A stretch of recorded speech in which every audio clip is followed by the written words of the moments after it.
L'honorable député de Saanich Gulf Islands.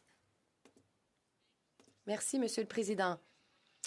J'ai l'honneur de prendre parole pour revenir sur quelque chose dont nous avons débattu en ce lieu lorsque nous avons eu le rapport du GIEC qui nous disait que nous avions moins de temps que prévu pour lutter contre les changements climatiques. Si nous ne réduisons pas nos émissions rapidement, nous ne réussirons pas à limiter le réchauffement planétaire à 1,5 degré. À ce moment-là, j'ai cité le secrétaire général de l'ONU dans ma question adressée au gouvernement. Le secrétaire général des Nations unies, Antonio Guterres, a dit récemment que des promesses faites à la COP 21 en 2015 à Paris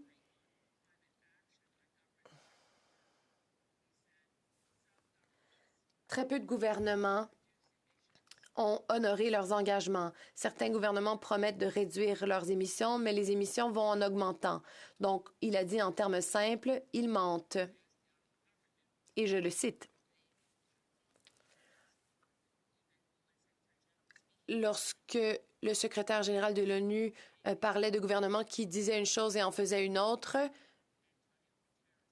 à qui notre gouvernement pensait-il que Antonio Guterres faisait référence?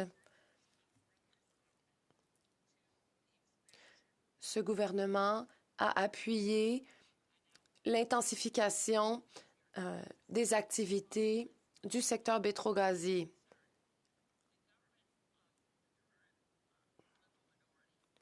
Le gouvernement libéral minoritaire, appuyé par les néo-démocrates grâce à leur entente de confiance et de soutien, semble croire ou veulent à tout le moins que les Canadiens croient que la carboneutralité d'ici 2050 est une cible qui nous permettra de limiter le réchauffement planétaire à moins de 1,5 degré Celsius ou à tout le moins bien en deçà de 2 degrés Celsius.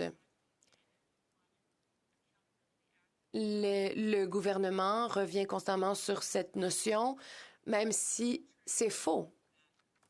C'est faux que le fait d'atteindre la carboneutralité d'ici 2050 garantira que notre monde demeure vivable. En fait, le GIEC a été très clair. La cible de 2050, voulant que le monde devienne carboneutre, est inutile si les émissions continuent à augmenter à court terme. Cette cible de 2050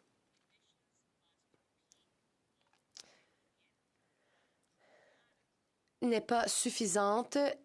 Les émissions doivent atteindre leur apogée et ensuite commencer à décliner rapidement dès 2025. Sinon, nous n'atteindrons jamais nous ne réussirons jamais à maintenir le réchauffement en deçà d'1,5 degré Celsius.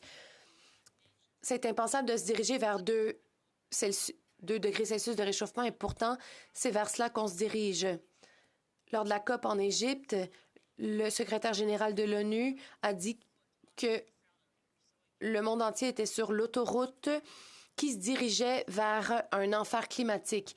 Donc, à quel gouvernement les Nations unies font-ils référence lorsqu'ils disent que certains gouvernements font des promesses tout en posant les gestes contraires et qu'ils mentent? Lorsqu'on dit qu'on se précipite vers un enfer climatique, de qui parle-t-on? Ce gouvernement veut intensifier les activités du secteur pétrogazier. Donc, de qui est-il question? L'honorable secrétaire parlementaire au ministre de l'Environnement et des Changements climatiques. Merci, Monsieur le Président. J'aimerais remercier mon honorable collègue. Mr. Speaker, I can't speak for the Secretary General nor speculate about which leader. Je ne peux pas parler au nom du secrétaire général ni spéculer sur les dirigeants auxquels elle fait référence. Cela dit, sa déclaration souligne une profonde inquiétude quant à l'état des émissions mondiales malgré plusieurs décennies de coopération internationale et d'engagement politique. Je suis moi-même profondément inquiet. Le gouvernement est profondément inquiet. Nous sommes à moins d'une décennie de l'échéance de 2030.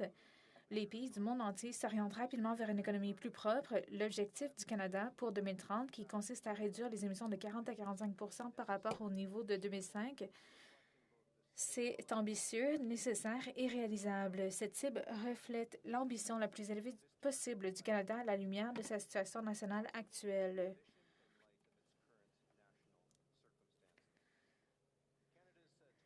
Le plan de réduction des émissions du Canada pour 2030, c'est une feuille de route qui décrit les mesures et des stratégies secteur par secteur qui permettront au Canada d'atteindre cette cible et de jeter les bases de l'élimination nette des émissions d'ici 2050, donc de la carboneutralité.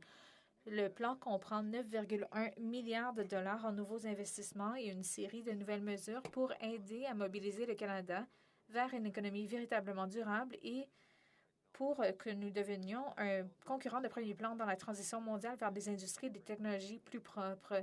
Le plan s'appuie sur des bases solides qui ont été établies par le cadre pan-canadien, dis-je, sur la croissance propre et les changements climatiques et le plan climatique renforcé. Depuis 2015, le gouvernement a réalisé des investissements de 100 milliards de dollars pour l'action climatique.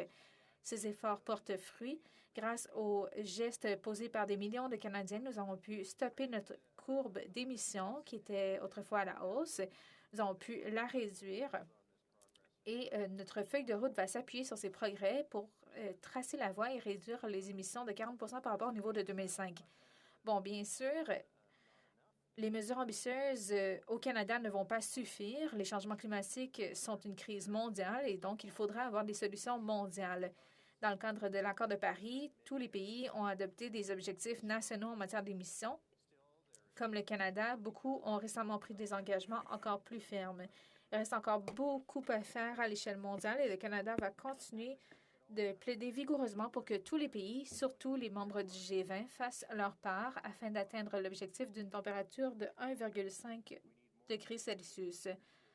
Cela dit, nous avons besoin que plus de pays adoptent des objectifs plus stricts et des engagements formels pour atteindre des émissions nettes nulles.